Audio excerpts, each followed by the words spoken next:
మిత్రమా, నీకోసం ఒక మంచి మాట. సమస్యలు అనేవి ప్రతి ఒక్కరి జీవితంలో ఒక భాగం.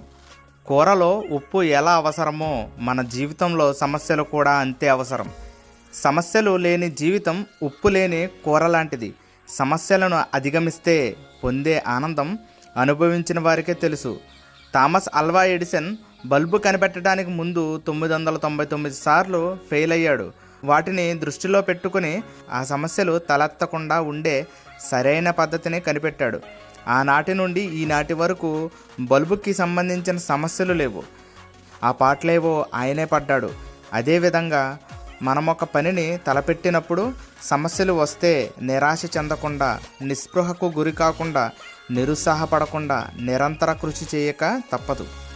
అందుచేతనే ఉగాది పండుగ నాడు తినిపించే పచ్చడిలో బెల్లంతో పాటు వేప పువ్వు కూడా వేస్తారు.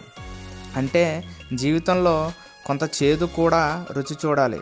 లేని పక్షంలో తీపి విలువ గుర్తించరు కదా. గనుక ఒక్కసారి ఆలోచించు మిత్రమా. ధన్యవాదములు.